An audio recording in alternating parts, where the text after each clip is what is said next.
So let's take the issues one by one. Since we're talking about the Dalai Lama and your visit here primarily was focused on that. Tibet.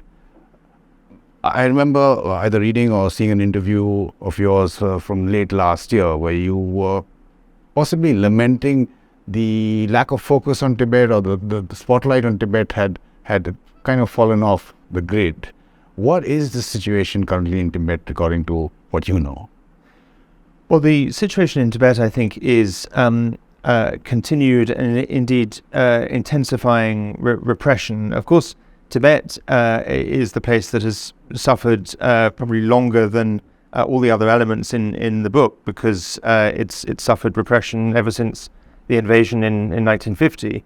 And it was interesting, actually, the day I met the Dalai Lama was the 64th anniversary of his safe arrival in India after his escape from Tibet. But today we see Tibet as almost a laboratory for the surveillance state in China itself. So the rollout of surveillance technology, the use of boarding schools and the transfer of Tibetan children from their families to boarding schools where they're basically indoctrinated. And essentially the Chinese regime has had for a long time a campaign of signification of Tibet, trying to turn Tibet culturally and linguistically into a Chinese state. And the reason I think that it's important not to forget Tibet is there are a lot of lessons we can learn from Tibet. And of course it's right that the Uyghurs and Hong Kong and the other issues receive the attention they receive, and I'm involved in those issues. But I think we shouldn't forget Tibet. When you're talking about Tibet, I mean, the Dalai Lama himself has said that he's going to live up to 113, I think. But the succession issue has been talked about a lot, has been debated a lot, especially because of this repression and control that China tries to impose on the Tibetan people. Order number 5, I think it was in 2007, which dealt with that. Some even suggesting that the Dalai Lama should give a little bit more than just guidance in the succession plan. What's your assessment of that issue? I'm not in any doubt that the Tibetans, especially the Tibetans in exile, will find a way, according to their own practice, of identifying the Dalai Lama's successor. I'm also not in any doubt that the Chinese regime will try to impose their choice, which is ironic given that it's officially atheistic state, and yet they want to be in the business of the reincarnation of the Dalai Lama. They also want to be in the business of appointing Catholic bishops in China. But I think that the Dalai Lama and the Tibetan community will find a way to choose a successor, and we may have a situation where there are two, in inverted commas, Dalai Lamas.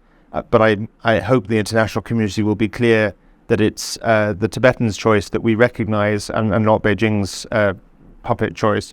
Well, that's something that happened with the Panchen Lama when there are two of them. But again, it's completely fallen off the grid in the sense, does anybody know whether the original Panchen Lama is? I asked about this when I was in Dharamsala, and the answer I got was nobody knows. Nobody even knows whether he's still alive. And one Tibetan said to me, if he's still alive, why don't the Chinese regime, produce him, show him to us, and let us know how he's doing. But all they do is from time to time make statements saying, he's okay, he's well, but nobody actually has any details either about his well-being or his whereabouts.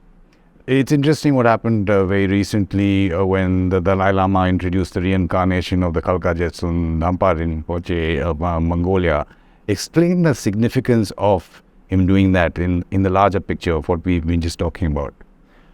Well, I think it's a timely signal to the world that the Dalai Lama and the Tibetan Buddhists have a long-established system for choosing key figures in Tibetan Buddhism, and that those figures don't have to come from within Tibet. And the fact that he's come from Mongolia is a sign that the reincarnation of key figures in Tibetan Buddhism can come from outside the borders of modern day Tibet, and I think that's an important message for us.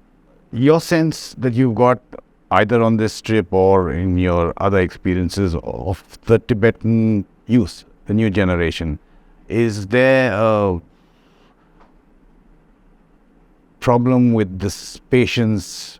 Do they feel that there needs to be something more done? You think they think that the fight back should be maybe even with arms? Is there that kind of a thought, a process?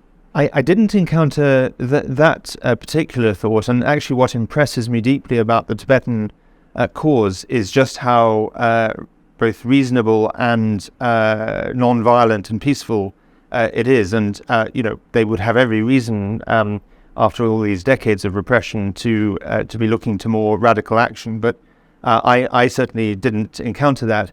There are, of course, differences between His Holiness the Dalai Lama's middle way approach, which, at least in principle, is a profoundly reasonable and moderate approach, and I deeply respect it. I have a lot of doubts as to whether, under the current regime in Beijing, it's actually workable, given what Beijing has done to Hong Kong and to Xinjiang. But I admire the Dalai Lama for adopting such a reasonable approach. I did find, among other Tibetans that I talked to, that they don't share that approach. They want independence, and I respect their opinion as well.